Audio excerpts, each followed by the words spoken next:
Are y'all ready for some news? Y'all crazy.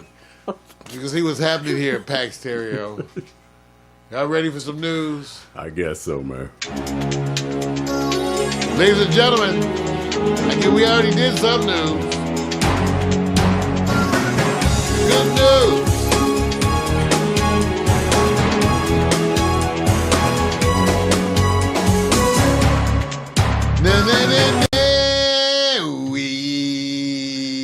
Good news, bad news, other shit. Bad news. They say the flu is worse this year.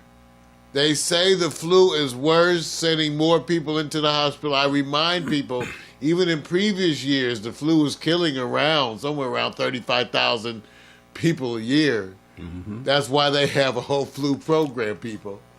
Now, we had this discussion because I used to have this discussion a lot. If you are young and vigorous and healthy, you know, traditionally you could withstand these diseases better. This year seems to be affecting some young folks particularly severely. But if you're older with other underlying diseases like heart disease or asthma, then you damn sure got to get this flu shot. Even though they're not 100% effective, it's still better than nothing, and you need to do something. You know, you can also avoid contact with other human beings, which has worked for me so far. But, you know, it's important. Flu shots out there, go get it. I know Kaiser's doing it everywhere. You can get it at CVS. They got everywhere you go, spend the money. You can get it in the market, I think, for a bunch of places, $20. Okay, that's good. You know, so think about that. You know, you might be just passing through the mall, flu shot, $20. Go. You know. Yeah. Okay. So the news, you guys, since we've been off, and we've been off on hiatus, it's almost impossible to summarize what's been going on because it's been Trump stuff on and on. But and that's been, if anything, contested for the news attention by the sexual harassment, let's call it revolution at this point. The sexual harassment revolution that started with Harvey Weinstein and women coming forward in ways, again, unprecedented. I guess you should have known by the women protests that occurred earlier last year that women were being and feeling more empowered and stepping forth. And because of that, we were shaping and redefining a lot of these issues. But for a lot of things, a lot of people, this was news and revelations and shock. But much like racism, which we always talk about, for black people, it was not so much news. For the people who are not affected by it, it was news. So much the same for sexual harassment. For the people who are affected by it, which is almost all women in their lifetime will be harassed in some way, they know it. But I can tell you, almost all people of color are going to experience racism. What people are going to come to understand is that these experiences, as myriad as they are, affect a lot of people at a time. Yeah. So all of these things, so sexism, racism, all of these things always are affecting a lot of people all the time.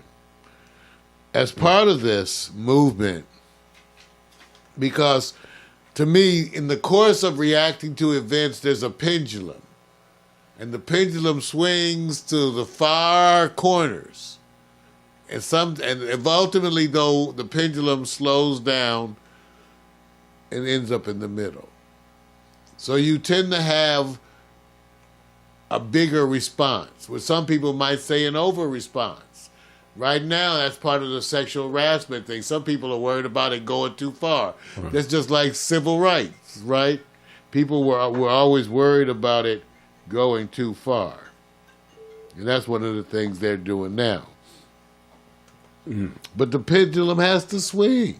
So for a moment, we may have to be over-focused, if you want to call it that, before we cool back off to an area somewhere in the middle. Some people say, well, men are not going to want women around for fear of doing the wrong thing. Yeah, and they'll get over that. And that's a bunch of bullshit that should exclude you anyway, right? Because you're supposed to be excluded because they're afraid. Give me a break. That's like, no offense, I can tell you that's the same thing about black people. They said the same things. We can't have black people in this boardrooms because it'll make the white folks uncomfortable. You know, there was a phase like that, okay? There absolutely was. So the fact that having women around makes men uncomfortable should be and is, to me, irrelevant. Force them to get over it. We will get over it. Again, as the pendulum swings, I must admit, Vic, that my background is a little bit unique in the sense that I was a pediatrician, and much of my training was by excellent female instructors. Right. Who are renowned at L.A. County Hospital, right. LAC USC Medical Center. My program in pediatrics, some of my most excellent instructors were women. And no offense, those babes didn't take no shit, didn't need no help. Right. And they were leaders. Right. And taught me. So I know and have learned, starting with my mama, the value of women that were strong. So they're out there. But my point for this episode is, as part of the revolution, like we said, the pendulum swings, everybody's focused, everybody's tense, everybody's nervous. So everybody tends to point fingers. Now let me just say something. This is the other thing. Commenting on something is interpreted as pointing a finger. And it may not be. Think about it. So you're asked a question, you're responding to an issue. You make a point about that issue in which you may mention someone. In so many ways, people see that as pointing a finger, and it so often is not pointing a finger. So the controversy that came up with Oprah was that after Oprah's speech, there are people who criticized her as being a friend of Harvey Weinstein. And also that people like Bill Clinton were her friends. Okay? And Seal made a comment not really directly at her, and people took it out of context and blew that up. And I don't even want to revisit that because his whole point was he wasn't attacking Oprah. He's come out again. I posted that on Facebook too. Maybe we'll go there. But there's this issue about people who have associated with people with sexual harassment. I thought about it, Vic. And I had to comment. I had to comment because when I sit and ponder these kinds of things, I try to be very open in terms of my own integrity and honesty. And one of the things that I have said is that all of us, absolutely all of us, give some folks a pass. If you don't think you do, you're lying. Your loving grandmother, who makes all those very horrible homophobic comments about faggots, or your very loving uncle that's so blatantly racist, or your loving aunt who adores you, who's so overtly anti-Semitic. See, we all have people around us who cross lines and do the wrong things. We can try to distance ourselves at moments, but if you have even a normal family, it's too big. It's too many. Now, I'm not saying that as an excuse. I'm saying we should more or less embrace what I consider to be more constructive criticism, and that there are ways to constructively attempt to move the people that we love and care for in a positive direction. If you're a woman and you're going to say you know no women who attempt to manipulate men, you're a lie. Or you're very sheltered, or you ain't looking. If you're a man And you gonna say you don't know no men who are womanizers. Oh, give me them. Come on. Really? Now we have to get with our definitions, right? Of what's a womanizer, what's not. You know, the woman, you know, some men are, whatever we accuse the other sex of, being a gold digger. If you're a woman, you say you've never met any women like that. Really? My point being is that we all are guilty on some level of giving someone a pass for being one of these things if we're honest. We ain't gonna correct our loving uncle. You know, we just go like, oh, you know, what is what you do? You do what I do. But what most of you do, we go, oh, shit. Well, you just try to move forward. You got to get through the Thanksgiving dinner. You got to get through Christmas holidays. So, you know, hey, your uncle is a Trump supporter. You got to learn not to discuss Trump then. Mm-hmm. Let's be real. The constructive point I'm saying is, let's not attack each other to evaluate how well we've responded to issues like this, because we're all guilty. That's my point. You could try to point out. I mean, if we know each other well enough, you could find some area to say, well, you didn't respond well to this. How about you? You were sleeping with that sexist, racist, so and so. I mean, we got them. Everybody got them. So, I don't know. I think one of the things is that we got to look at this and not point the finger, and not tear each other attack. Let's recognize. Let's use these issues to assess ourselves. Think what things that we could do better, and acknowledge the areas in which we are all flawed. I can tell you, I've been around because I'm a supporter of things that are African American and black. I've been around black people who said some very racist things in what they thought was loving black folks. Sometimes in the old days, used to have to remind some black folks that loving black folks and hating white folks are two different things, mm-hmm. and not even necessarily related. Okay, all right, not even necessarily related. That's just a fact. So we do it too. Just like some people would like their chance of being slave owners. The oppressed often become the oppressors. That's not constructive. But we all know, again, these people. So I think the dialogue should be about what we could do is try to remind them that we feel differently.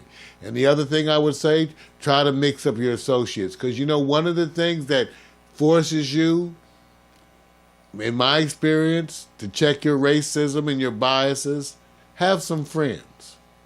Have some women friends that you see being affected by sexism and harassment.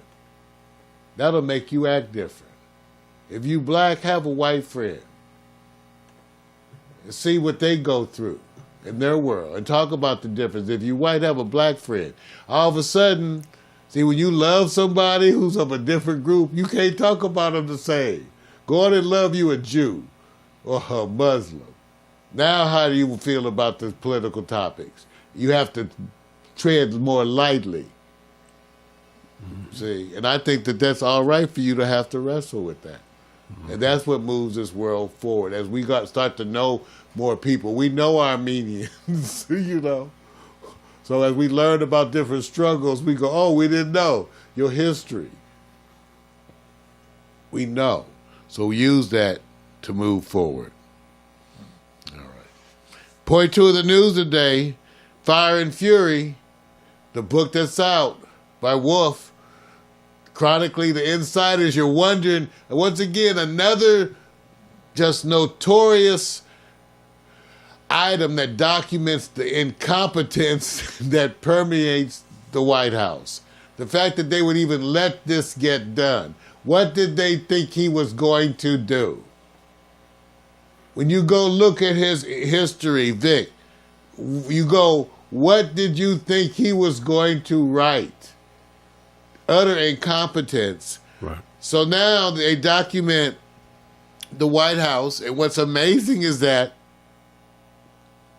it tends to corroborate everything else anyone has ever pointed out or said.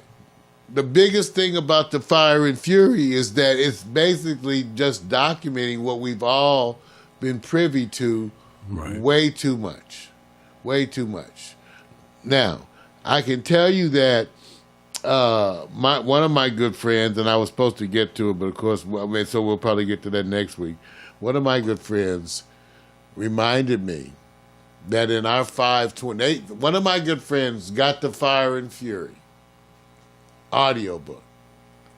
Okay, and they were listening to the audiobook, the Fire and Fury audiobook, and that made them, they called me in almost a rant, saying, it's everything you said. And I was like, well, what do you mean? They were like, everything you said. It was all the stuff, the fantasy stuff that you said, Mario. That's what really was true.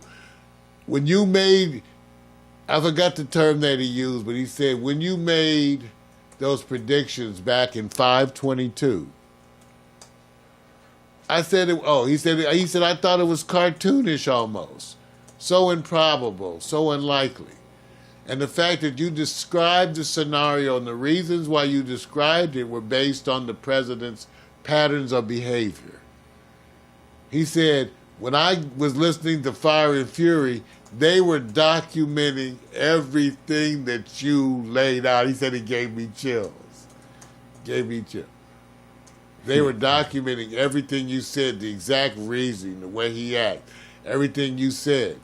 And he said, I just need for you to come back. In fact, one of the things, he was one of the ones who was bugging me, Vic, saying, you guys are coming back on the 15th. I can't wait to see you talk about this. And I said, well, I'm going to remind people to go back to our 522 episode, where I predicted that the problem with the president was because of his patterns of behavior, that there would be, and I quoted it, as an orgy of evidence everywhere, out of pure incompetence and not even trying to hide things. Right. And all this stuff is coming true. I also predicted that the president would continue to break the laws all the way up to the time he was impeached. So that you have to keep adding staff to cover what you have, but as he does new shit, you have to bring more people on board. They got to have a big old board, Vic. They probably have a digital version too, but there's a big old board. Right. Don't be surprised. This is my latest. Do not be surprised at the absolute number of charges that will be brought against the president. That may scare you. If it may be as little as 60 or 70, but you may have as many as 100 or so charges. Would it shock the shit out of you if they said the president has broken 80-some statutes? Would it shock you, really? And and what if they tell you, and at the time they make the announcement, this is my other prediction, they'll tell you, and he just broke some yesterday. He's going to be breaking laws all the way up. Now, PMC, one of my other brothers, sent over stuff and questions because this has been raised. He said he thinks the president's trying to get himself impeached. He doesn't want the job. You know, part of the scandal that comes out of the book is that the president appears to have been planning to lose the election and that they were stunned that he won and wasn't really prepared for that, which explains a lot of the inept things too, that they were really planning on how he was going to use it.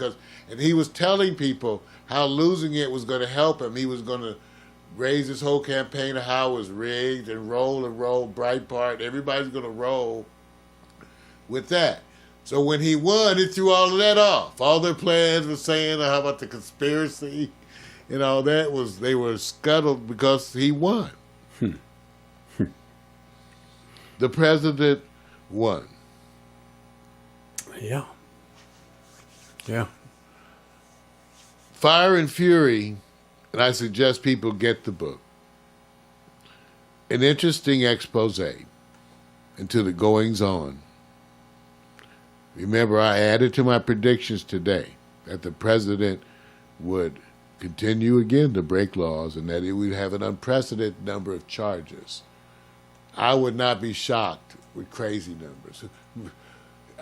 What if they said we have 200 incidents? Would anybody be surprised? Go get Fire and the Fury. Go watch our 522 episode with my predictions. I remember I predicted 12 to 18 folks indicted. I predicted jail time for Jared Kushner. I predicted that the president would be impeached and would later be tried for treason once removed from office. That once removed from office, it wouldn't end. And the only way that, and they're going to make sure it doesn't end, because even though the president could be impeached, and just like Gerald Ford pardoned Richard Nixon,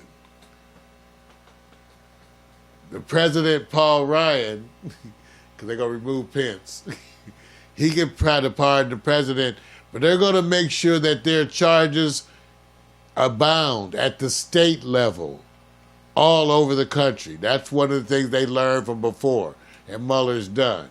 So even if you pardon them, the president can only pardon you on those federal charges. There are going to be enough state charges to abound, especially in New York, to try Trump. They're going to get him on the money stuff too. So you could just bet which one it's going to be. They may not get him on treason, but they'll get him for the money stuff. So remember that. Okay. Shithole countries, the latest controversy, no need for even to continue the comment except for everyone to go and take a look at the international reaction. That's the part. Because the way they're phrasing, see, you know, when the countries are saying, are we? They're calling the ambassador, and if they're officially communicating with the ambassador, saying we would like to know if we are to be considered a shithole country. They're asking you. Imagine being the ambassador. Imagine being the ambassador, and they call you in and say, you know, we the shithole country. So anyway, all right, the crazy time. Okay, we're gonna go to Facebook, you guys, and do this wonderful blast. I think I got it ready. Are we ready? Let me see. You know, it's hard, some of this Facebook. I've been off. I'm telling you, it's not the same when you've been off. Okay, where's my... Okay. Let's scroll down. Because there's some things that I've been posting up. Oh, okay, now what's wrong with that?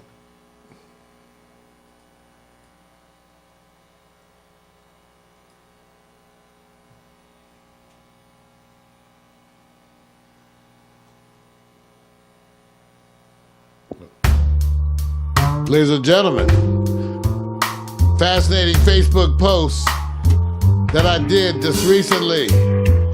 And they're fascinating. For one, I don't know if you guys know, Jeff Bezos donated $33 million. $33 million to helping folks. 33 million. Since he became the richest person on the planet, right? See? I'm just saying. A lot of folks have riches. And that still donate. I'm trying to give him props, man. 33 million to help undocumented aliens, immigrants. Okay, how about this one? A flight attendant came out with an announcement that turning on your phone doesn't really do anything. And I told you, if you're turning on a phone could make a plane come down, I guess that would be considered a design flaw, correct?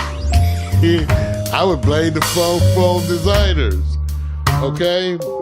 Okay, here's another one. A lady actually returned a Christmas tree to Costco, saying it had died. That's a good one. I like that one, man. Funny animal videos. Here's a wonderful cat trying to pet a bird. It's different. And bird ain't having it, right? The bird just looking. Interesting stuff. Showing you stuff on Facebook. 43-year-old, where is she? Oh, this was a good one. Almost done. How about this one? Here's a way to hide from the cops. Carry you some duck. You always got to take some duck work.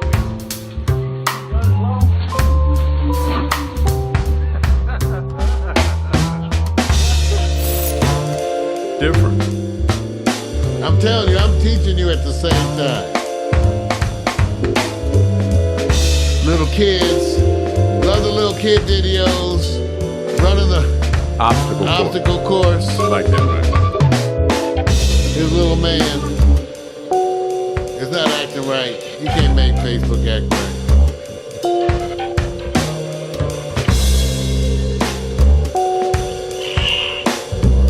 There he is running obstacle course.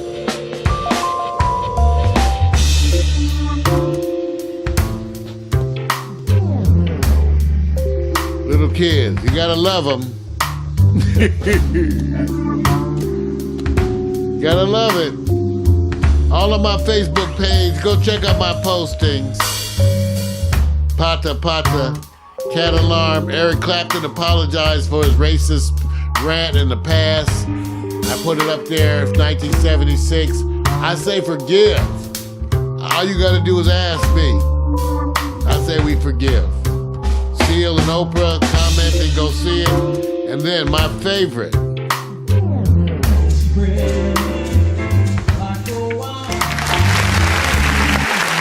Here's my favorite.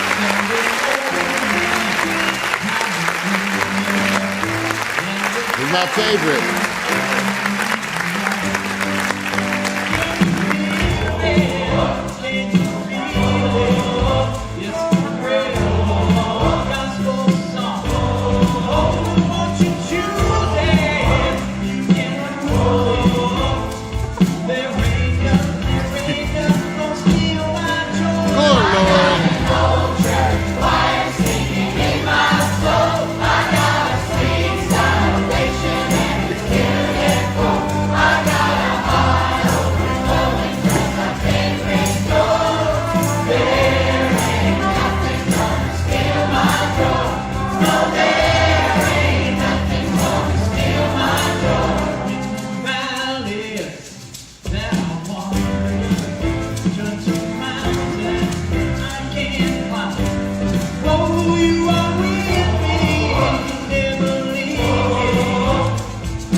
how serious the other ones are.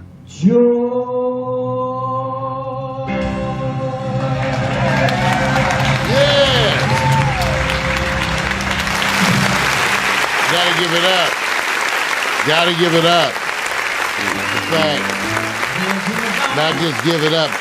I can tell you, Vic, as a pediatrician, gotta celebrate the parents. When you have a child that behaves like that, those parents have instilled Right. Yep. a level of love and confidence that allows them to bloom and be that spirit.